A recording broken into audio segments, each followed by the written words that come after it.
ਇੱਕ ਓੰਕਾਰ ਸਤਿਨਾਮ ਕਰਤਾ ਪੁਰਖ ਨਿਰਭਉ ਨਿਰਵੈਰ ਅਕਾਲ ਮੂਰਤ ਅਜੂਨੀ ਸੈਭੰ ਗੁਰ ਪ੍ਰਸਾਦ।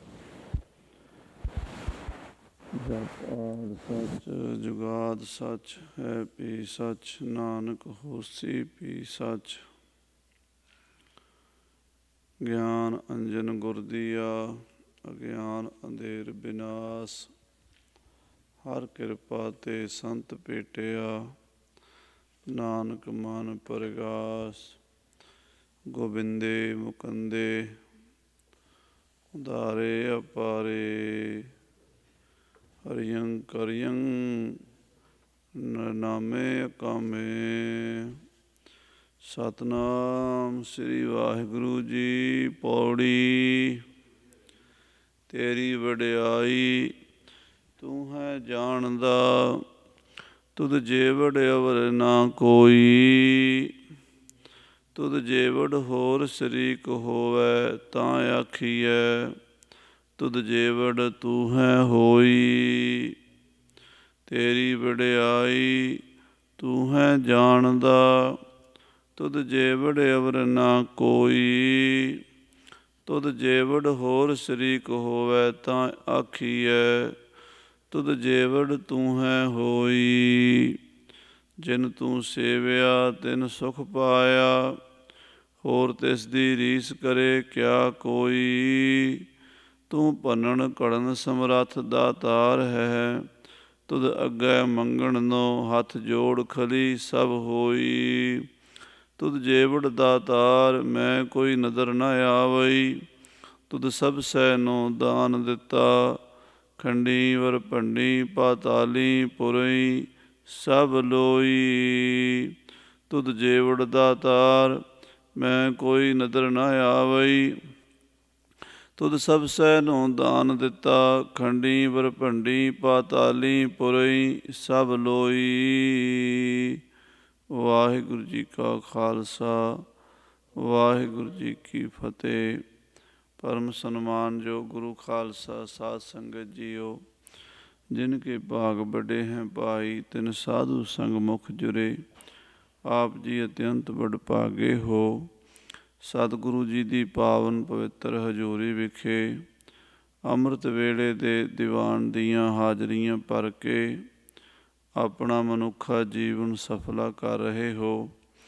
ਸਤਿਗੁਰੂ ਜੀ ਦੀ ਅੰਮ੍ਰਿਤਮਈ ਗੁਰਬਾਣੀ ਦੇ ਨਿਤਨੇਮ ਸ੍ਰੀ ਆਸਾ ਜੀ ਦੀ ਵਾਰ ਦੇ ਕੀਰਤਨ ਸਰਵਣ ਕੀਤੇ ਹਨ। ਆਓ ਹੁਣ ਜੋ ਲੜੀਵਾਰ ਕਥਾ ਸਾਹਿਬ ਸ੍ਰੀ ਗੁਰੂ ਗ੍ਰੰਥ ਸਾਹਿਬ ਜੀ ਦੀ ਚੱਲ ਰਹੀ ਹੈ, ਪਾਵਨ ਗੁਰਬਾਣੀ ਦੀ ਇਸ ਲੜੀਵਾਰ ਕਥਾ ਨਾਲ ਜੁੜੀਏ।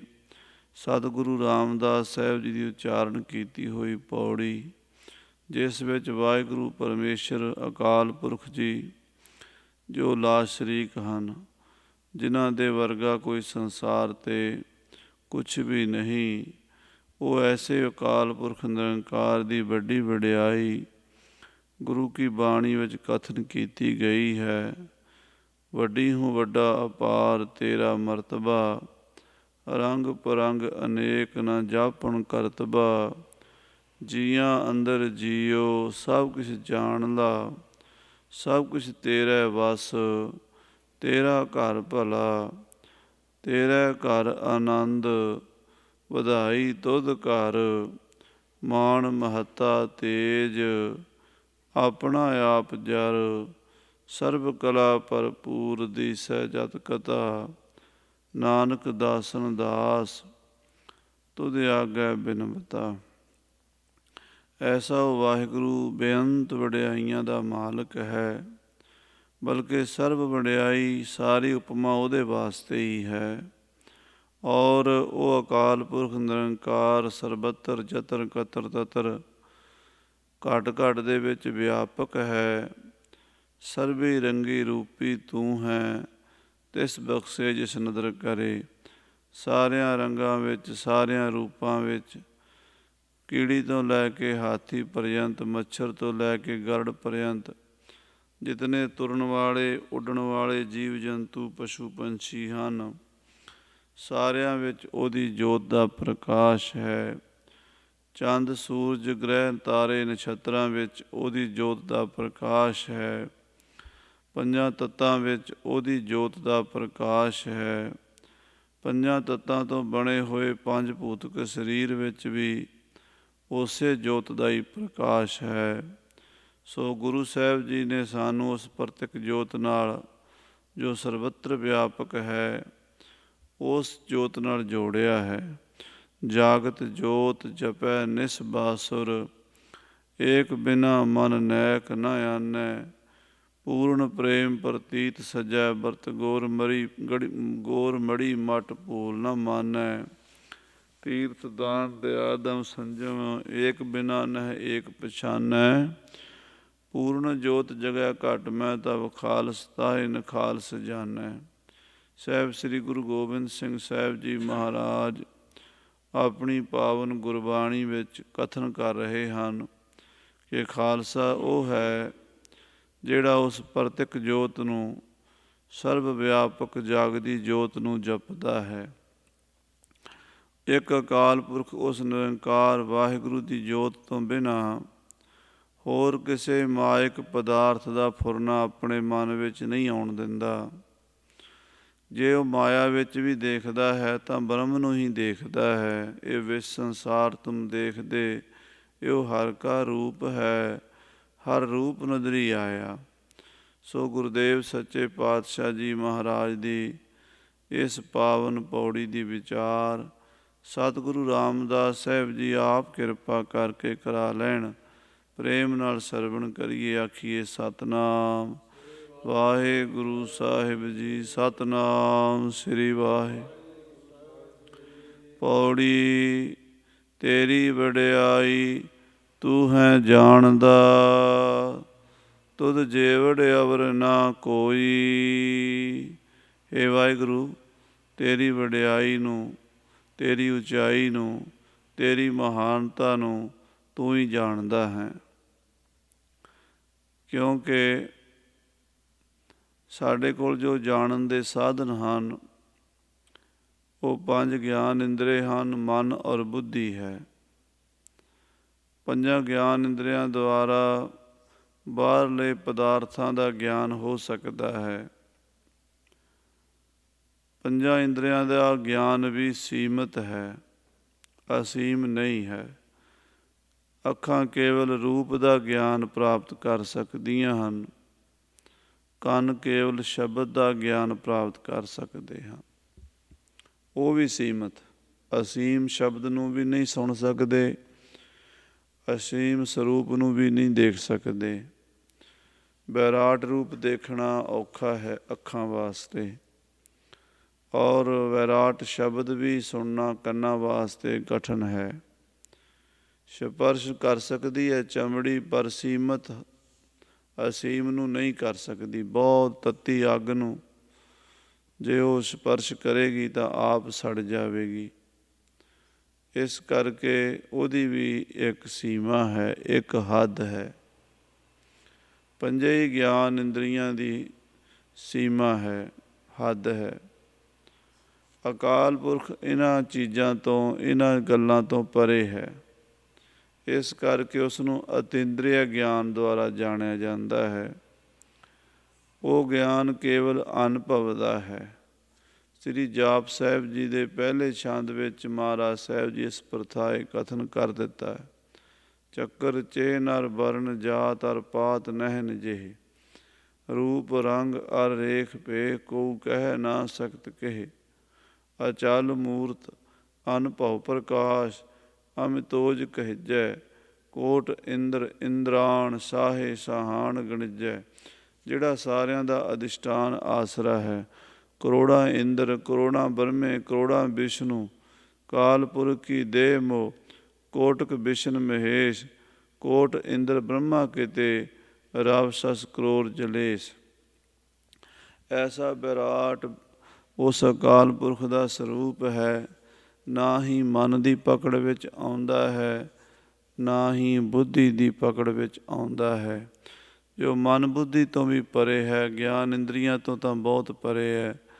ਉਹ ਐਸਾ ਵਾਹਿਗੁਰੂ ਉਹਦੀ ਵਡਿਆਈ ਨੂੰ ਦੂਜਾ ਕੌਣ ਜਾਣ ਸਕਦਾ ਹੈ? ਕੋਈ ਵੀ ਨਹੀਂ ਜਾਣ ਸਕਦਾ। ਉਹ ਆਪਣੀ ਵਡਿਆਈ ਆਪ ਜਾਣਦਾ ਹੈ। ਇਤਨਾ ਗੁੱਝਾ ਭੇਦ ਹੈ ਵੀ ਸ਼ਬਦਾਂ ਵਿੱਚ ਇਸ ਨੂੰ ਬਿਆਨ ਵੀ ਨਹੀਂ ਕਰ ਸਕਦੇ। ਅਕਥ ਕੀ ਕਥਾ ਸੁਣੇ। ਅਕਥ ਦੀ ਕਥਾ ਹੈ, ਇਸ ਨੂੰ ਕੋਈ ਕਥਨ ਕਿਵੇਂ ਕਰ ਸਕਦਾ ਹੈ? ਉਹ ਅਕਾਲ ਪੁਰਖ ਵਾਹਿਗੁਰੂ ਨਿਰੰਕਾਰ ਦਾ ਸਰੂਪ ਅਨੁਭਵਤਾ ਹੁੰਦਾ ਹੈ, ਪਰ ਬਿਆਨਿਆ ਨਹੀਂ ਜਾ ਸਕਦਾ। ਇਸ ਕਰਕੇ ਮਹਾਰਾਜ ਕਹਿੰਦੇ ਹਨ, ਜਿਨ ਹਰਿ ਪਾਇਆ ਤਿਨੈ ਛੁਪਾਇਆ। ਜਿਨ੍ਹਾਂ ਨੇ ਵਾਹਿਗੁਰੂ ਦੇ ਸਰੂਪ ਨੂੰ ਪ੍ਰਾਪਤ ਕੀਤਾ ਹੈ, ਉਹਨਾਂ ਨੇ ਉਸ ਸਰੂਪ ਨੂੰ ਗੁਪਤ ਕਰ ਲਿਆ ਹੈ, ਕਿਉਂਕਿ ਦੱਸਣ ਵਾਲੀ ਕੋਈ ਇੰਦਰੀ ਉਹਨਾਂ ਕੋਲ ਹੈ ਨਹੀਂ, ਕੋਈ ਰਸਨਾ ਬਿਆਨ ਕਰ ਨਹੀਂ ਸਕਦੀ। ਅਕਥ ਕਥਾ ਹੈ। ਹੇ ਵਾਹਿਗੁਰੂ, ਤੂੰ ਬਹੁਤ ਵੱਡਾ ਹੈ, ਬੜਾ ਵਿਚਿੱਤਰ ਹੈ, ਬੜਾ ਬੇਅੰਤ ਹੈ। ਤੇਰੀ ਵਡਿਆਈ ਨੂੰ ਤੂੰ ਹੀ ਜਾਣਦਾ ਹੈ। ਤੁਧ ਜੇਵੜ ਅਵਰ ਨਾ ਕੋਈ, ਤੇਰੇ ਵਰਗਾ ਹੋਰ ਕੋਈ ਨਹੀਂ ਹੈ। ਸਜਾਤੀ ਵਿਜਾਤੀ ਸਵੈਗਤ ਭੇਦ ਸੰਸਾਰ ਵਿੱਚ ਹੁੰਦਾ ਹੈ। ਇਹ ਤਿੰਨੇ ਤਰ੍ਹਾਂ ਦਾ ਜੋ ਭੇਦ ਹੈ, ਹਰ ਚੀਜ਼ ਵਿੱਚ ਪਾਇਆ ਜਾ ਸਕਦਾ ਹੈ। ਇਸ ਭੇਦ ਕਰਕੇ ਇੱਕ ਤੋਂ ਵੱਧ ਵਸਤੂਆਂ ਹੁੰਦੀਆਂ ਹਨ। ਸਜਾਤੀ ਭੇਦ ਕਰਕੇ ਇੱਕੋ ਜਾਤੀ ਵਿੱਚ ਕਈ ਕਿਸਮ ਦੇ ਬੰਦੇ ਹੁੰਦੇ ਹਨ। ਇੱਕ ਜਾਤੀ ਹੈ, ਮੰਨ ਲਓ ਮਨੁੱਖ ਜਾਤੀ ਹੈ, ਤਾਂ ਇੱਕ ਮਨੁੱਖ ਦੇ ਬਰਾਬਰ ਦੂਸਰਾ ਮਨੁੱਖ ਵੀ ਹੈ, ਤੀਸਰਾ ਮਨੁੱਖ ਵੀ ਹੈ। ਇੱਕ ਜਾਤੀ ਮੰਨ ਲਓ ਬ੍ਰਾਹਮਣ ਹੈ, ਤਾਂ ਦੂਸਰਾ ਬ੍ਰਾਹਮਣ ਵੀ ਹੈ, ਤੀਸਰਾ ਬ੍ਰਾਹਮਣ ਵੀ ਹੈ। ਹਜ਼ਾਰਾਂ ਲੱਖਾਂ ਕਰੋੜਾਂ ਬ੍ਰਾਹਮਣ ਹਨ। ਇਸੇ ਤਰ੍ਹਾਂ ਇੱਕ ਛਤਰੀ ਹੈ, ਤਾਂ ਦੂਸਰਾ ਛਤਰੀ ਵੀ ਹੈ। ਤੋ ਸਜਾਤੀ ਭੇਦ ਕਰਕੇ ਇੱਕ ਤੋਂ ਵੱਧ ਵਿਅਕਤੀ, ਇੱਕ ਤੋਂ ਵੱਧ ਵਸਤੂਆਂ, ਇੱਕ ਤੋਂ ਵੱਧ ਚੀਜ਼ਾਂ ਨਜ਼ਰ ਆਉਂਦੀਆਂ ਹਨ, ਜਿਨ੍ਹਾਂ 'ਚ ਭੇਦ ਹੈ। ਅਕਾਲ ਪੁਰਖ ਦੀ ਜਾਤ ਦਾ ਦੂਸਰਾ ਅਕਾਲ ਪੁਰਖ ਕੋਈ ਹੈ ਨਹੀਂ। ਬੰਦੇ ਦੀ ਜਾਤ ਦਾ ਬੰਦਾ ਤਾਂ ਹੈ, ਬ੍ਰਾਹਮਣ ਦੀ ਜਾਤ ਦਾ ਦੂਸਰਾ ਬ੍ਰਾਹਮਣ ਹੈ, ਛਤਰੀ ਦੀ ਜਾਤ ਦਾ ਦੂਸਰਾ ਛਤਰੀ ਹੈ, ਪਰ ਬ੍ਰਹਮ ਅਕਾਲ ਪੁਰਖ ਦੀ ਜਾਤ ਦਾ ਦੂਸਰਾ ਬ੍ਰਹਮ ਨਹੀਂ ਹੈ। ਫਿਰ ਵਿਜਾਤੀ ਭੇਦ ਹੁੰਦਾ। ਇੱਕ ਜਾਤ ਦੇ ਉਲਟ ਦੂਸਰੀ ਜਾਤ ਹੁੰਦੀ ਹੈ। ਜਿਵੇਂ ਬਾਹਮਣ ਦਾ ਅਤੇ ਸ਼ੂਦਰ ਦਾ ਭੇਦ ਮੰਨ ਲੈਂਦੇ ਹਨ, ਘੋੜੇ ਦਾ ਅਤੇ ਖੋਤੇ ਦਾ ਭੇਦ ਮੰਨ ਲੈਂਦੇ ਹਨ, ਕੁੱਤੇ ਦਾ, ਬਿੱਲੇ ਦਾ, ਬੰਦੇ ਦਾ, ਸਭ ਦਾ ਭੇਦ ਹੈ। ਉਲਟੀ ਜਾਤ ਹੈ। ਆਪਾਂ ਕਹਿ ਨਹੀਂ ਸਕਦੇ ਬਿੱਲੀ ਬੰਦੇ ਵਰਗੀ ਹੈ, ਬੰਦਾ ਘੋੜੇ ਵਰਗਾ ਹੈ, ਜਾਂ ਬੰਦਾ ਹਾਥੀ ਵਰਗਾ ਹੈ, ਜਾਂ ਉਹ, ਕਿਉਂਕਿ ਉਹਦੇ ਭੇਦ ਹਨ। ਉਹਦੀ ਨਿਸ਼ਾਨੀ ਵੱਖਰੀ ਹੈ, ਉਹਦੀ ਵੱਖਰੀ ਹੈ। ਘੋੜੇ ਨੂੰ ਹਾਥੀ ਵਰਗਾ ਨਹੀਂ ਕਹਿ ਸਕਦੇ, ਹਾਥੀ ਦੇ ਸੁੰਡ ਹੈ, ਘੋੜੇ ਦੇ ਨਹੀਂ ਹੈ। ਇਹ ਭੇਦ ਹੈ, ਵਿਜਾਤੀ ਭੇਦ ਕਹਿੰਦੇ ਇਸ ਨੂੰ। ਪਰਮਾਤਮਾ ਤੋਂ ਉਲਟ ਜਾਤ ਦਾ ਕੋਈ ਹੋਰ ਰੂਪ ਵਾਲਾ ਪਰਮਾਤਮਾ, ਮੰਨ ਲਓ ਪਰਮਾਤਮਾ ਦੇ ਲੱਛਣ ਹਨ ਸਤ, ਚੇਤਨ, ਆਨੰਦ, ਉਹਨਾਂ ਤੋਂ ਹੋਰ ਲੱਛਣਾਂ ਵਾਲਾ ਕੋਈ ਪਰਮਾਤਮਾ, ਉਹ ਵੀ ਕੋਈ ਨਹੀਂ ਹੈ। ਕਹਿੰਦੇ ਫਿਰ ਸਵੈਗਤ ਭੇਦ ਹੁੰਦਾ ਹੈ। ਆਪਣੇ ਆਪ ਦੇ ਸਰੀਰ ਦੇ ਅੰਦਰ ਹੀ ਹੱਥਾਂ ਦੀਆਂ ਉਂਗਲੀਆਂ ਲੰਮੀਆਂ ਹੁੰਦੀਆਂ ਨੇ, ਪੈਰਾਂ ਦੀਆਂ ਉਂਗਲਾਂ ਛੋਟੀਆਂ ਹੁੰਦੀਆਂ ਨੇ। ਪੈਰ ਦੀ ਬਨਾਵਟ ਹੋਰ ਤਰ੍ਹਾਂ ਦੀ ਹੁੰਦੀ ਹੈ, ਹੱਥ ਦੀ ਹੋਰ ਤਰ੍ਹਾਂ ਦੀ ਹੁੰਦੀ ਹੈ, ਕੰਨਾਂ ਦੀ ਬਨਾਵਟ ਹੋਰ ਤਰ੍ਹਾਂ ਦੀ ਹੁੰਦੀ ਹੈ, ਅਤੇ ਅੱਖਾਂ ਦੀ ਹੋਰ ਤਰ੍ਹਾਂ ਦੀ ਹੁੰਦੀ ਹੈ। ਨੱਕ ਨੂੰ ਮੂੰਹ ਨਹੀਂ ਕਹਿ ਸਕਦੇ, ਮੂੰਹ ਨੂੰ ਅੱਖ ਨਹੀਂ ਕਹਿ ਸਕਦੇ, ਕੰਨ ਨੂੰ ਮੂੰਹ ਨਹੀਂ ਕਹਿ ਸਕਦੇ, ਵੱਖਰਾ ਵੱਖਰਾ। ਇਹ ਸਵੈਗਤ ਭੇਦ ਸਾਡੇ ਸਰੀਰਾਂ ਦੇ ਵਿੱਚ ਹੈ। ਵਾਹਿਗੁਰੂ ਦੇ ਸਰੂਪ ਦੇ ਵਿੱਚ ਐਸਾ ਭੇਦ ਵੀ ਨਹੀਂ ਹੈ। ਭਾਵ ਸਜਾਤੀ ਭੇਦ, ਵਿਜਾਤੀ ਭੇਦ, ਸਵੈਗਤ ਭੇਦ ਤੋਂ ਰਹਿਤ ਹੈ। ਬਾਕੀ ਸਾਰੇ ਇਸ ਭੇਦ ਦੇ ਸਹਿਤ ਹਨ। ਬਾਕੀ ਇਹ ਭੇਦ ਤੁਹਾਨੂੰ ਹਰ ਜਗ੍ਹਾ ਦਿਸੇਗਾ। ਭੇਦ ਭਾਵ ਕਰਨਾ ਸੌਖਾ ਹੈ, ਅਭੇਦ ਕਰਨਾ ਔਖਾ ਹੈ। ਆਖੋ ਸ੍ਰੀ ਵਾਹਿਗੁਰੂ। ਭੇਦ ਭਾਵ ਕਰਨਾ, ਜੇ ਕੋਈ ਕਹੇ ਵੀ ਮੈਂ ਦੱਸ ਸਕਦਾ ਵੀ ਇਹ ਚੀਜ਼ ਅਸਲੀ ਹੈ, ਇਹ ਨਕਲੀ ਹੈ, ਇਹ ਵਧੀਆ ਹੈ, ਘਟੀਆ ਹੈ, ਐਸਾ ਕਰਨਾ ਸੌਖਾ ਹੈ। ਭਾਵੇਂ ਐਸਾ ਕਰਨ ਵਾਲੇ ਇਹ ਸਮਝਦੇ ਹਨ ਕਿ ਅਸੀਂ ਬੜੇ ਸਿਆਣੇ ਹਾਂ, ਅਸੀਂ ਬੜਾ ਨਿਰਣਾ ਕਰਦੇ ਹਾਂ, ਅਸੀਂ ਗਲਤ ਚੀਜ਼ ਨੂੰ ਗਲਤ ਕਰ ਦਿੰਦੇ ਹਾਂ, ਸਹੀ ਨੂੰ ਸਹੀ ਕਰ ਦਿੰਦੇ ਹਾਂ। ਇੱਦਾਂ ਦੇ 99% ਲੋਕ, 99 ਤੋਂ ਵੀ 99 ਦਸ਼ਮਲਵ ਲਾ ਕੇ ਕਹਿ ਲਓ, ਦੁਨੀਆ ਦੇ ਵਿੱਚ ਹਰ ਥਾਂ 'ਤੇ, ਹਰ ਪਿੰਡ, ਹਰ ਸ਼ਹਿਰ 'ਚ ਮਿਲਦੇ ਹਨ, ਜਿਹੜੇ ਭੇਦਵਾਦੀ ਹਨ। ਪਰ ਅਭੇਦ ਕਰਕੇ ਨਿਸ਼ਚੈ ਕਰ ਲੈਣਾ ਇੱਕੋ ਹੀ ਹੈ, ਕੁਛ ਵੀ ਫਰਕ ਨਹੀਂ ਹੈ। ਇਹ ਬੜਾ ਔਖਾ ਕੰਮ ਹੈ। ਸ਼੍ਰੀਮਾਨ ਸੰਤ ਗਿਆਨੀ ਸੁੰਦਰ ਸਿੰਘ ਜੀ ਹੋਰਾਂ ਕੋਲ ਇੱਕ ਬੰਦਾ ਕਹਿੰਦੇ ਆਇਆ ਸੀ, ਬਹੁਤ ਵਿਦਵਾਨ, ਕਾਂਸ਼ੀ ਦਾ ਪੜ੍ਹਿਆ ਹੋਇਆ ਪੰਡਤ। ਉਹ ਪੰਜਾਬ ਵਿੱਚ ਫਿਰਦਾ ਸੀ, ਕਿਉਂਕਿ ਪੰਡਤਾਂ ਦੇ ਵੀ ਬੜੇ ਮਤ ਹਨ। ਜਿਹੜੇ ਵਿਦਵਾਨ ਲੋਕ ਪੰਡਤ ਕਾਂਸ਼ੀ ਪੜ੍ਹਦੇ ਹਨ, ਉਹਨਾਂ ਦੇ ਬਹੁਤ ਮਤਾਂ ਵਿੱਚ ਫਰਕ ਹੈ। ਵੇਦਾਂਤ ਦੇ ਹੀ 5 ਪ੍ਰਕਾਰ ਦੀ ਵਿਆਖਿਆ ਤੇ ਵੇਦਾਂਤ ਦੀ ਹੋਈ, ਇਕੱਲੇ ਵੇਦਾਂਤ ਸ਼ਾਸਤਰ ਦੀ। ਫਿਰ ਨਿਆਏ ਸ਼ਾਸਤਰ ਹੈ, ਇਸੇ ਤਰ੍ਹਾਂ ਵਿਸ਼ੇਸ਼ਕ ਹੈ, ਫਿਰ ਸਾਧ ਸੰਗਤ ਜੀ ਮੀਮਾਂਸਾ ਹੈ, ਫਿਰ ਯੋਗ ਹੈ। 6 ਸ਼ਾਸਤਰ ਹਨ। ਸ਼ਾਸਤਰਾਂ ਦੀ ਵਿਚਾਰ ਵੱਖਰੀ ਵੱਖਰੀ ਵਿਦਵਾਨਾਂ ਨੇ ਆਪਣੇ ਆਪਣੇ ਮਤ ਅਨੁਸਾਰ ਕੀਤੀ ਹੋਈ ਹੈ। ਭੇਦਵਾਦੀ ਵੀ ਪੰਡਤ ਬਹੁਤ ਹਨ, ਜਿਹੜੇ ਖੰਡਨ ਕਰਦੇ ਅਭੇਦ ਦਾ। ਬੜੇ ਬੜੇ ਵੱਡੇ ਗ੍ਰੰਥ ਲਿਖੇ ਹੋਏ ਹੈ, ਜਿਨ੍ਹਾਂ ਵਿੱਚ ਅਭੇਦ ਦਾ ਖੰਡਨ ਹੈ, ਭੇਦ ਦਾ ਮੰਡਨ ਹੈ। ਉਹ ਭੇਦ ਦਾ ਮੰਡਨ ਕਰਦਾ ਸੀ, ਅਭੇਦ ਦਾ ਖੰਡਨ ਕਰਦਾ ਸੀ। ਪੰਜਾਬ ਵਿੱਚ ਆਇਆ, ਕਹਿਣ ਲੱਗਾ ਮੈਂ ਅਭੇਦ ਦਾ ਖੰਡਨ ਕਰਾਂਗਾ, ਕੋਈ ਵਿਦਵਾਨ ਮੇਰੇ ਨਾਲ ਚਰਚਾ ਕਰੇ। ਜਿੰਨੇ ਪੰਡਤ ਉਹਦੇ ਨਾਲ ਚਰਚਾ ਕਰਦੇ ਸੀ ਅਭੇਦਵਾਦੀ, ਉਹਨਾਂ ਨੂੰ ਹਰਾ ਦਿੰਦਾ ਸੀ। ਫਿਰ ਉਸਨੂੰ ਪਤਾ ਲੱਗਾ, ਕਿਸੇ ਨੇ ਆਖਿਆ ਵੀ ਭਿੰਡਰੀ ਨਗਰ ਦੇ ਵਿੱਚ ਇੱਕ ਸੰਤ ਰਹਿੰਦੇ ਹੈ, ਬੜੇ ਵਿਦਵਾਨ ਹਨ, ਉਹ ਅਭੇਦ ਮੰਨਦੇ ਹਨ, ਤੁਸੀਂ ਉਹਨਾਂ ਨਾਲ ਜਾ ਕੇ ਚਰਚਾ ਕਰੋ। ਇੱਥੇ ਆ ਗਿਆ, ਆ ਕੇ ਸੰਤਾਂ ਨੂੰ ਮਿਲਿਆ, ਕਹਿੰਦਾ ਜੀ ਮੈਂ ਤੁਹਾਡੀ ਬੜੀ ਸੋਭਾ ਸੁਣੀ ਹੈ ਵੀ ਤੁਸੀਂ ਅਭੇਦ ਮੰਡਨ ਕਰਦੇ ਹੋ, ਪਰ ਮੈਂ ਅਭੇਦ ਖੰਡਨ ਕਰਦਾ ਹਾਂ, ਆਪਣੀ ਚਰਚਾ ਹੋ ਜਾਵੇ। ਮਹਾਂਪੁਰਸ਼ ਕਹਿੰਦੇ ਪੰਡਿਤ ਜੀ, ਜੀ ਆਇਆਂ ਨੂੰ, ਸਾਡੇ ਕੋਲ ਆਏ ਹੋ, ਗੁਰੂ ਨਾਨਕ ਦਾ ਘਰ ਹੈ, ਲੰਗਰ ਪ੍ਰਸ਼ਾਦਾ ਛਕੋ, ਸੇਵਾ ਕਰ, ਦੱਸੋ ਮਹੀਨਾ ਰਵੋ, 2 ਮਹੀਨੇ, 6 ਮਹੀਨੇ, ਸਾਲ, ਸਾਨੂੰ ਵਿੱਦਿਆ ਪੜ੍ਹਾਓ, ਸਾਨੂੰ ਸੇਵਾ ਦਾ ਮੌਕਾ ਦਿਓ। ਅਤੇ ਉਹ ਕਹਿੰਦਾ ਨਹੀਂ ਜੀ, ਮੈਂ ਤਾਂ ਚਰਚਾ ਹੀ ਕਰਨੀ ਹੈ। ਕਹਿੰਦੇ ਵੀ ਅਸੀਂ ਤੇਰੇ ਨਾਲ ਕੀ ਚਰਚਾ ਕਰਨੀ, ਤੁਸੀਂ ਵਿਦਵਾਨ ਲੋਕ ਹੋ, ਪੰਡਤ ਹੋ, ਕਾਂਸ਼ੀ ਪੜ੍ਹੇ ਹੋ, ਅਸੀਂ ਜੱਟ ਬੂਟ ਸਿੱਧੇ ਸਾਧੇ ਬੰਦੇ ਹਾਂ, ਖੇਤਾਂ 'ਚ ਹਲ ਵਾਹ ਲਿਆ, ਗੁਰੂ ਨਾਨਕ ਦੀ ਬਾਣੀ ਪੜ੍ਹ ਲਈ, ਅਸੀਂ ਤੁਹਾਡੇ ਨਾਲ ਨਹੀਂ ਚਰਚਾ ਕਰਨੀ। ਉਹ ਫਿਰ ਖਹਿੜੇ ਪੈ ਗਿਆ। ਸੰਤਾਂ ਨੇ ਉਹਨੂੰ ਆਪਣੇ ਕੋਲ ਸਤਿਕਾਰ ਨਾਲ ਬਿਠਾਇਆ ਸੀ। ਡੇਰੇ ਵਿੱਚ ਸਵੇਰ ਦਾ ਟਾਈਮ ਸੀ, ਕੋਈ 6-7 ਵਜੇ ਦਾ। ਗਰਮੀ ਦੇ ਦਿਨਾਂ ਵਿੱਚ ਸਵੇਰੇ ਸਵੇਰੇ ਬਲਦੀ ਮੁੰਡਾ ਪਿੰਡ ਦੀਆਂ ਮੱਝਾਂ ਗਾਵਾਂ ਲੈ ਕੇ ਉਹ ਕੋਲੋਂ ਦੀ ਲੰਘਿਆ, ਰੋਜ਼ ਲੰਘਦਾ ਸੀ ਉਹ, ਸਾਰੇ ਪਿੰਡ ਦੇ ਡੰਗਰ ਲਿਜਾ ਕੇ। ਅਤੇ ਉਹ ਗਰੀਬ ਘਰ ਦਾ ਬੱਚਾ ਸੀ। ਪਿੰਡਾਂ ਦੇ ਵਿੱਚ ਜਿਹੜੇ ਅਨਪੜ੍ਹ ਬੱਚੇ ਰਹਿ ਜਾਂਦੇ ਆ, ਉਹ ਲੋਕਾਂ ਦੇ ਡੰਗਰ ਚਾਰ ਕੇ, ਮਾਲ ਚਾਰ ਕੇ ਅਤੇ ਲੈ ਆਉਂਦੇ, ਵਿਚਾਰਿਆਂ ਨੂੰ ਮਾੜੀ ਮੋਟੀ ਰੋਟੀ ਪਾਣੀ ਮਿਲ ਜਾਂਦੀ ਹੈ। ਉਹ ਬੂਹੇ ਅੱਗੋਂ ਲੰਘਿਆ, ਸੰਤਾਂ ਨੇ ਆਵਾਜ਼ ਮਾਰੀ, ਉਹ ਕਾਕਾ ਉਰੇ ਆ। ਉਹ ਵਿਚਾਰਾ ਡਰ ਗਿਆ, ਕਹਿਣ ਲੱਗਾ ਵੀ ਪਤਾ ਨਹੀਂ, ਅੱਗੇ ਮੈਂ ਰੋਜ਼ ਲੰਘਦਾ, ਕੋਈ ਗਲਤੀ ਹੋਈ ਹੋਣੀ, ਸੰਤਾਂ ਨੇ ਸੱਦ ਲਿਆ, ਸੰਤਾਂ ਦਾ ਪ੍ਰਭਾਵ ਬੜਾ ਸੀ। ਉਹ ਵਿਚਾਰਾ ਦਰਵਾਜ਼ੇ 'ਚ ਖੜ੍ਹ ਗਿਆ। ਕੁਝ ਉਹ ਅਛੂਤ ਜਾਤੀ ਕਰਕੇ ਵੀ ਲੋਕ ਜਿਹੜੇ ਸਨ ਵਿਚਾਰੇ, ਉਹ ਮੰਦਰਾਂ ਡੇਰਿਆਂ 'ਚ ਵੜਦੇ, ਡਰਦੇ ਸਨ ਲੋਕ, ਉਹਨਾਂ ਨੂੰ ਵੜਨ ਨਹੀਂ ਸੀ ਦਿੰਦੇ। ਉਹਨੇ ਬਾਹਰ ਖੜ੍ਹ ਗਿਆ। ਸੰਤ ਕਹਿੰਦੇ ਉਰੇ ਆ ਜਾ। ਉਹ 2 ਕਦਮ ਹੋਰ ਤੁਰਿਆ, ਫਿਰ ਰੁਕ ਗਿਆ। ਕਹਿੰਦੇ ਤੈਨੂੰ ਆਖਿਆ ਉਰੇ ਆ ਜਾ। ਉਹ ਅੱਗੇ ਆ ਗਿਆ, 2 ਕਦਮ ਫਿਰ ਖੜ੍ਹ ਗਿਆ। ਸੰਤਾਂ ਨੇ 5-6 ਵਾਰੀ ਉਹਨੂੰ ਕਿਹਾ, ਅਤੇ ਉਹ ਮਸੀਂ ਸੰਤਾਂ ਦੇ ਕੋਈ 5-7 ਫੁੱਟ ਦੂਰ ਆ ਕੇ ਥੱਲੇ ਬਹਿ ਗਿਆ। ਕਹਿੰਦੇ ਉਰੇ ਆ, ਸਾਡੇ ਕੋਲ ਬਹਿ ਮੰਜੇ ਦੇ ਉੱਤੇ।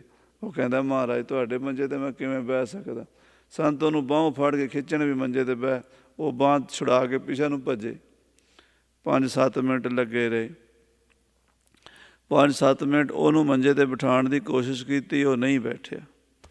ਅਖੀਰ ਸੰਤ ਕਹਿੰਦੇ ਪੰਡਿਤ ਜੀ, ਭੇਦ ਤਾਂ ਇਹ ਵੀ ਦੱਸ ਰਿਹਾ ਜਿਹੜਾ ਬਿਲਕੁਲ ਡੰਗਰ ਚਾਰਨ ਵਾਲਾ। ਭੇਦ ਦਾ ਤਾਂ ਮੰਡਨ ਇਹ ਕਰ ਰਿਹਾ ਹੈ ਵੀ ਮੈਂ ਛੋਟਾ ਹਾਂ, ਤੁਸੀਂ ਵੱਡੇ ਹੋ। ਭੇਦ ਤਾਂ ਇਹਨੂੰ ਵੀ ਪਤਾ। ਇਹ ਕਿਹੜਾ ਅਲੋਕਾਰ ਕੰਮ ਹੈ ਜਿਹੜਾ ਤੁਸੀਂ ਕਰਦੇ ਫਿਰਦੇ ਹੋ ਦੁਨੀਆ ਵਿੱਚ, ਵੀ ਭੇਦ ਦਾ ਕਹਿੰਦੇ ਹੋ ਵੀ ਮੰਡਨ ਕਰਨਾ ਅਤੇ ਅਭੇਦ ਦਾ ਖੰਡਨ ਕਰਨਾ। ਤੁਸੀਂ ਭੇਦ ਦਾ ਮੰਡਨ ਕਰ ਰਹੇ ਹੋ, ਕੋਈ ਵੱਡੀ ਪੜ੍ਹਿਆਂ ਲਿਖਿਆਂ ਵਾਲੀ ਗੱਲ ਨਹੀਂ ਕਰ ਰਹੇ। ਇਹ ਤਾਂ ਅਨਪੜ੍ਹ ਬੰਦਾ ਹੈ, ਇਹਨੂੰ ਇੰਨਾ ਪਤਾ ਹੈ ਵੀ ਸੰਤਾਂ ਦਾ ਤੇ ਮੇਰਾ ਭੇਦ ਹੈ। ਇਹ ਸੌਖਾ ਕੰਮ ਹੈ ਜਿਹੜਾ ਤੁਸੀਂ ਕਰ ਰਹੇ ਹੋ। ਔਖਾ ਤਾਂ ਅਭੇਦ ਦਾ ਹੈ, ਵੀ ਭੇਦ ਮਿਟਾ ਕੇ ਅਭੇਦ ਕਰ ਦੇਣਾ। ਤੋਈ ਮੋਈ ਮੋਈ ਤੋਈ ਅੰਤਰ ਕੈਸਾ, ਕਨਕ ਕਟਕ ਜਲ ਤਰੰਗ ਜੈਸਾ। ਇਹ ਗੱਲ ਕਰਨੀ ਔਖੀ ਹੈ ਅਤੇ ਤੁਸੀਂ ਹੋਰ ਪਾਸੇ ਤੁਰੇ ਹੋ। ਉਹ ਪੰਡਿਤ ਪੈਰੀਂ ਪੈ ਗਿਆ, ਕਹਿਣ ਲੱਗਾ ਮਹਾਂਪੁਰਸ਼ੋ, ਗੁਰੂ ਨਾਨਕ ਦੇ ਘਰ ਅੱਗੇ ਕਿਸੇ ਦਾ ਜ਼ੋਰ ਨਹੀਂ ਚੱਲਦਾ। ਇੱਕ ਓਅੰਕਾਰ, ਇੱਕ ਸਿੱਧ ਕਰ ਦਿੱਤਾ ਹੈ। ਇਸ ਕਰਕੇ ਸਾਧ ਸੰਗਤ ਜੀ, ਉਸ ਵਾਹਿਗੁਰੂ ਦਾ ਅਭੇਦ ਸਰੂਪ ਹੈ। ਦੂਸਰਾ ਕੋਈ ਹੋਵੇ ਤੇ ਕਹਿ ਸਕੇ, ਦੂਸਰਾ ਕੋਈ ਹੋਵੇ ਸਜਾਤੀ ਭੇਦ ਕਰਕੇ ਹੋਵੇ, ਵਿਜਾਤੀ ਕਰਕੇ ਹੋਵੇ, ਸਵੈਗਤ ਕਰਕੇ ਹੋਵੇ, ਫਿਰ ਤਾਂ ਉਹ ਕਹਿ ਸਕੇ। ਨਾ ਉੱਥੇ ਸਜਾਤੀ ਭੇਦ, ਨਾ ਵਿਜਾਤੀ ਭੇਦ, ਨਾ ਸਵੈਗਤ ਭੇਦ, ਫਿਰ ਕਵੇ ਕੌਣ? ਮਹਾਰਾਜ ਕਹਿੰਦੇ ਤੁਧ ਜੇਵੜ ਹੋਰ ਸ਼ਰੀਕ ਹੋਵੇ ਤਾਂ ਆਖੀਐ। ਤੇਰੇ ਵਰਗਾ ਕੋਈ ਹੋਰ ਤੇਰਾ ਸ਼ਰੀਕ ਹੋਵੇ ਤਾਂ ਆਖ ਸਕੀਏ ਵੀ ਉਹਦੇ ਵਰਗਾ ਹੈ। ਜੇ ਕੋਈ ਬਾਹਲਾ ਸੋਹਣਾ ਸੁੰਦਰ ਹੋਵੇ ਅਤੇ ਉਹਨੂੰ ਕਹਿ ਦਿੰਦੇ ਨੇ ਇਹ ਚੰਨ ਵਰਗਾ ਸੁੰਦਰ ਹੈ, ਇਹਦੇ ਮੁਖੜੇ ਦਾ ਪ੍ਰਕਾਸ਼ ਚੰਦਰਮਾ ਵਰਗਾ ਹੈ, ਕਿਉਂਕਿ ਚੰਦਰਮਾ ਪ੍ਰਕਾਸ਼ਮਾਨ ਹੈ। ਵਾਹਿਗੁਰੂ ਅਕਾਲ ਪੁਰਖ ਨੂੰ ਚੰਦਰਮਾ ਵਰਗਾ ਵੀ ਨਹੀਂ ਕਹਿ ਸਕਦੇ, ਕਿਉਂਕਿ ਉਹਨੇ ਤਾਂ ਕੋਟ ਚੰਦਰਮੇ ਕਰਹਿ ਚਿਰਾਗ, ਕਰੋੜਾਂ ਚੰਦਰਮਾ ਦੀਵੇ ਬਣ ਕੇ ਉਹਦੇ ਘਰ ਬਲਦੇ ਹਨ। ਉਹਦੇ ਵਰਗਾ, ਕਿਉਂਕਿ ਚੰਦਰਮਾ ਜੜ ਹੈ। ਸੂਰਜ ਦੀ ਰੋਸ਼ਨੀ, ਚੰਦਰਮਾ ਦੀ ਰੋਸ਼ਨੀ ਵੀ ਜੜ ਰੋਸ਼ਨੀ ਹੈ, ਮਗਰ ਆਤਮਾ ਦੀ ਰੋਸ਼ਨੀ ਚੇਤਨ ਰੋਸ਼ਨੀ ਹੈ। ਸੂਰਜ ਦੀ ਰੋਸ਼ਨੀ, ਚੰਦਰਮਾ ਦੀ, ਇਹ 6 ਜੋਤੀਆਂ ਨੇ ਜਿਹੜੀਆਂ 6 ਜੋਤੀਆਂ ਨੇ ਮਾਇਆ ਦੀਆਂ, ਜਿਹੜੀਆਂ ਸਾਧ ਸੰਗਤ ਜੀ ਸਾਨੂੰ ਦਿਸਦੀਆਂ ਨੇ। ਸਭ ਤੋਂ ਵੱਡੀ ਸੂਰਜ ਹੈ, ਦੂਸਰੇ ਨੰਬਰ 'ਤੇ ਚੰਦਰਮਾ ਹੈ, ਤੀਸਰੇ 'ਤੇ ਤਾਰੇ ਹਨ, ਚੌਥੇ ਨੰਬਰ 'ਤੇ ਜਿਹੜਾ ਟਟਹਿਣਾ ਉਹ ਰਾਤ ਨੂੰ ਚਮਕਦਾ ਹੈ, ਬਿਜਲੀ ਦੀ ਤਰ੍ਹਾਂ ਛੋਟਾ ਜਿਹਾ ਕੀੜਾ ਹੁੰਦਾ ਹੈ, ਉਹ ਹੈ। 5ਵੇਂ ਨੰਬਰ 'ਤੇ ਆਕਾਸ਼ ਦੀ ਬਿਜਲੀ ਹੈ। 6ਵੇਂ ਨੰਬਰ 'ਤੇ ਜੋ ਅਸੀਂ ਅੱਗ ਬਾਲਦੇ ਹਾਂ, ਦੀਵਾ ਵਗੈਰਾ ਕਰਦੇ ਹਾਂ। ਇਹ 6 ਜੋਤੀਆਂ ਪ੍ਰਕਾਸ਼ਮਾਨ ਸੰਸਾਰ 'ਚ ਦਿਸਦੀਆਂ ਨੇ, ਪਰ ਇਹ ਸਾਰੀਆਂ ਹੀ ਚੇਤਨ ਜੋਤੀਆਂ ਨਹੀਂ ਹਨ, ਇਹ ਜੜ ਜੋਤੀਆਂ ਹਨ। ਕਿ ਆ ਬਲਬ ਨੂੰ ਪੁੱਛੋ ਵੀ ਤੂੰ ਸਾਨੂੰ ਦੇਖ ਰਿਹਾ? ਇਹਨੇ ਕੋਈ ਦੱਸਣਾ ਥੋੜ੍ਹਾ, ਵਿਚਾਰੇ ਨੇ, ਇਹਨੂੰ ਪਤਾ ਥੋੜ੍ਹਾ ਵੀ ਕਿੰਨੀ ਕੁ ਸੰਗਤ ਬੈਠੀ ਹੈ, ਕਿੰਨੀ, ਬਸ ਜਗ ਰਿਹਾ, ਠੀਕ ਹੈ। ਸੂਰਜ ਨੂੰ ਵੀ ਨਹੀਂ ਪਤਾ ਵੀ ਮੈਂ ਕੀ ਹਾਂ, ਪਰ ਆਤਮਾ ਨੂੰ ਸਭ ਪਤਾ ਹੈ। ਇਸ ਕਰਕੇ ਆਤਮ ਜੋਤੀ ਜਿਹੜੀ ਹੈ ਉਹ ਅਲੌਕਾਰ ਹੈ, ਉਹਦੇ ਵਰਗੀ ਕੁਛ ਵੀ ਨਹੀਂ ਹੈ। ਤੁਧ ਜੇਵੜ ਹੋਰ ਸ਼ਰੀਕ ਹੋਵੇ ਤਾਂ ਆਖੀ ਹੈ। ਇਹ ਵਾਹਿਗੁਰੂ ਪਰਮਾਤਮ ਸਰੂਪ, ਤੇਰੇ ਵਰਗਾ ਦੂਸਰਾ ਕੋਈ ਨਹੀਂ, ਕੋਈ ਨਹੀਂ ਹੈ, ਕੋਈ ਨਹੀਂ ਹੈ। ਤੁਧ ਜੇਵੜ ਤੂੰ ਹੈ ਹੋਈ, ਤੇਰੇ ਵਰਗਾ ਤੂੰ ਹੀ ਹੈ। ਜਿਨ ਤੂੰ ਸੇਵਿਆ ਤਿਨ ਸੁਖ ਪਾਇਆ। ਜਿਨ੍ਹਾਂ ਨੇ ਤੇਰੀ ਸੇਵਾ ਕੀਤੀ ਹੈ ਉਹਨਾਂ ਨੇ ਸੁੱਖ ਦੀ ਪ੍ਰਾਪਤੀ ਕੀਤੀ ਹੈ। ਹੋਰ ਤਿਸ ਦੀ ਰੀਸ ਕਰੇ ਕਿਆ ਕੋਈ। ਉਸ ਮਹਾਂਪੁਰਸ਼ ਅਨੁਭਵੀ ਸਾਧੂ ਬ੍ਰਹਮ ਗਿਆਨੀ ਨੂੰ ਜੋ ਸੁੱਖ ਮਿਲ ਰਿਹਾ ਹੈ, ਜੋ ਆਨੰਦ ਵਾਹਿਗੁਰੂ ਨੂੰ ਅਨੁਭਵ ਕਰਨ ਵਾਲੇ ਨੂੰ ਹੋ ਚੁੱਕਾ ਹੈ, ਉਸ ਆਨੰਦ ਦੀ ਲੇਸ ਮਾਤਰ ਵੀ, ਲੇਸ ਮਾਤਰ ਕਹਿੰਦੇ ਆ ਜਿਵੇਂ ਕੋਈ ਮੂੰਹ ਤੋਂ ਜੀਭ ਨੂੰ ਆਪਣੀ ਉਂਗਲ ਲਾਵੇ ਅਤੇ ਆਪਣੇ ਅੰਗੂਠੇ ਨਾਲ ਉਹ ਥੁੱਕ ਨੂੰ ਥੋੜ੍ਹਾ ਜਿਹਾ ਇਸ ਤਰ੍ਹਾਂ ਕਰੇ, ਉਹਨੂੰ ਕਹਿੰਦੇ ਆ ਲੇਸ ਮਾਤਰ। ਇੱਦਾਂ ਜੀਭ ਨੂੰ ਲਾ ਕੇ ਥੁੱਕ, ਦੋਵਾਂ ਹੱਥ ਨੂੰ ਅਤੇ ਉਂਗਲ ਨੂੰ, ਅੰਗੂਠੇ ਨੂੰ ਇੱਦਾਂ ਕਰੀਏ ਅਤੇ ਉਹ ਜਿਹੜਾ ਥੁੱਕ ਜਿਹਾ ਥੋੜ੍ਹਾ ਜਿਹਾ ਲੇਸ ਛੱਡਦਾ, ਉਹਨੂੰ ਕਹਿੰਦੇ ਆ ਲੇਸ ਮਾਤਰ, ਲਵ ਮਾਤਰ। ਕਹਿੰਦੇ ਉਸ ਲੇਸ ਮਾਤਰ ਵੀ ਬ੍ਰਹਮ ਗਿਆਨੀ ਦੇ ਆਨੰਦ ਦੇ ਸਾਹਮਣੇ ਦੁਨੀਆ ਦਾ ਸਾਰਾ ਆਨੰਦ ਲੇਸ ਮਾਤਰ ਵੀ ਨਹੀਂ। ਆਖੋ ਸ੍ਰੀ ਵਾਹਿਗੁਰੂ। ਜਿੰਨਾ ਵੀ ਸੰਸਾਰ ਦਾ ਸੁੱਖ ਹੈ, ਬ੍ਰਹਮਪੁਰੀ ਤੱਕ ਦਾ, ਬ੍ਰਹਮੇ ਦੀ ਪੁਰੀ ਦਾ ਜਿਹੜਾ ਸੁੱਖ ਹੈ, ਜਿਹੜਾ ਬੈਕੁੰਠ ਧਾਮ ਦਾ ਸੁੱਖ ਹੈ, ਜਿਹੜਾ ਇੰਦਰਪੁਰੀ ਦਾ ਸੁੱਖ ਹੈ, ਸਾਰਾ ਇਕੱਠਾ ਕਰ ਲਓ ਇੱਕ ਪਾਸੇ। ਬ੍ਰਹਮ ਗਿਆਨੀ ਦਾ ਆਨੰਦ ਇੱਕ ਪਲ ਦਾ ਵੀ, ਉਹ ਉਸ ਤੋਂ ਜ਼ਿਆਦਾ ਜਿਹੜਾ ਸੰਸਾਰ ਦਾ ਸੁੱਖ ਹੈ ਉਹਦੇ ਸਾਹਮਣੇ ਲੇਸ ਮਾਤਰ ਵੀ ਨਹੀਂ ਹੈ। ਇਸ ਕਰਕੇ ਮਹਾਰਾਜ ਕਹਿੰਦੇ ਤਿਸ ਦੀ ਰੀਸ ਕਰੇ ਕਿਆ ਕੋਈ।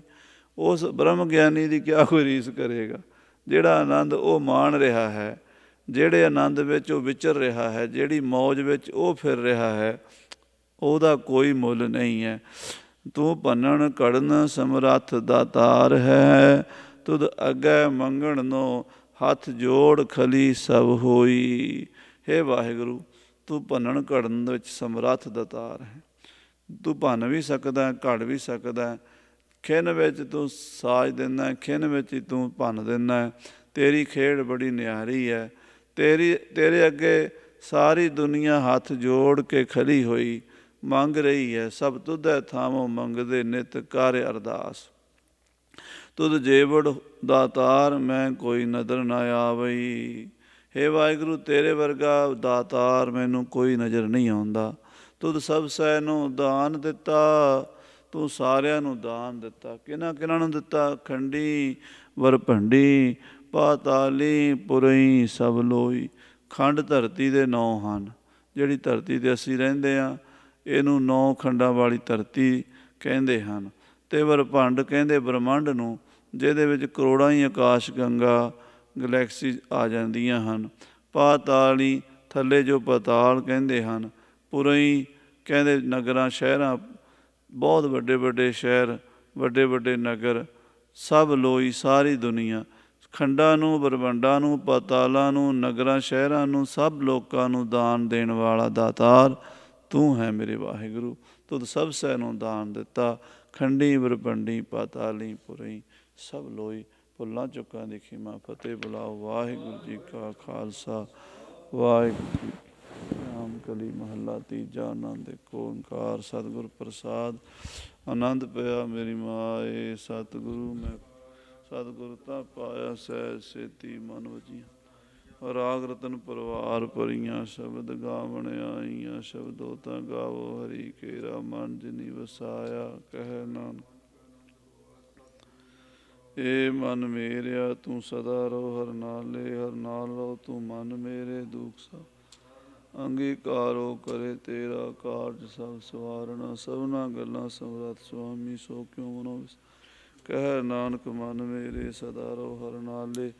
ਸਾਹਿਬਾ ਕਿਆ ਨਾਹੀ ਕਰਤੇ ਰਹਿ ਕਰਤਾ ਤੇਰਾ ਸਭ। ਇਸ ਦੇ ਸੋ ਪਾਵੇ ਸਦਾ ਸਿਵ ਸਲਾਹ ਤੇਰੀ। ਨਾਮ ਮਨ ਨਾਮ ਜਿਨ ਕੇ ਮਨ ਵਸਿਆ ਵਚ। ਕਹਿ ਨਾਨਕ ਸੱਚੇ ਸਾਹਿਬ ਕਿਆ ਨਾਹੀ ਕਰਤੇ ਰਹਿ ਸਾਚਾ ਨਾਮ। ਸਾਚ ਨਾਮ ਆਧਾਰ ਮੇਰਾ ਜਿਨ ਭੁੱਖਾਂ ਸਭ ਗਵਾਈਆਂ। ਕਰ ਸ਼ਾਂਤ ਸੁਖ ਮਨ ਆਏ ਵਸਿਆ। ਸਭ ਪੁਜਾਈਆਂ ਸਦਾ ਕੁਰਬਾਨ ਕੀਤਾ ਗੁਰੂ। ਕਹਿ ਨਾਨਕ ਸੁਣੋ ਸੰਤੋ ਸ਼ਬਦ ਤਰੋ ਪਿਆਰੋ। ਸਾਚਾ ਨਾਮ ਮੇਰਾ ਵਾਜੇ ਪੰਜ ਸ਼ਬਦ ਤਿਤ ਘਰ ਸੁਭਾਗੈ। ਘਰ ਸੁਭਾਗੈ ਸ਼ਬਦ ਵਾਜੇ ਕਲਾ। ਪੰਚ ਦੂਤ ਤੁਧ ਵਸ ਕੀਤੇ ਕਾਲ ਕੰਠਕ ਮਾਰਿਆ। ਤੁਰ ਕਰਮ ਪਾਇਆ ਤੁਧ ਜਿਨ ਕੋ ਸੇ ਨਾਮ ਹੈ। ਕਹਿ ਨਾਨਕ ਤੈ ਸੁਖ ਹੋਆ ਤਿਤ ਘਰ ਅਨਹਦ ਵਾਜੇ। ਅਨੰਦ ਸੁਣੋ ਵਡ ਭਾਗੀ ਹੋ। ਪਾਰ ਬ੍ਰਹਮ ਪ੍ਰਭ ਪਾਇਆ ਉਤਰੇ ਸਗਲ।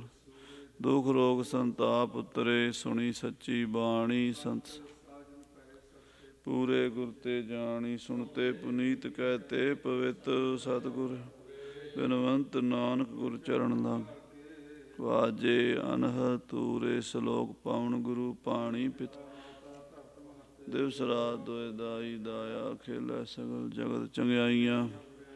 ਪਚੈ ਧਰਮ ਹਦੂਰ ਕਰਮੀ। ਆਪੋ ਆਪਣੀ ਕੇ ਨੇੜੇ ਕੇ ਦੂਰ। ਜਿਨੀ ਨਾਮ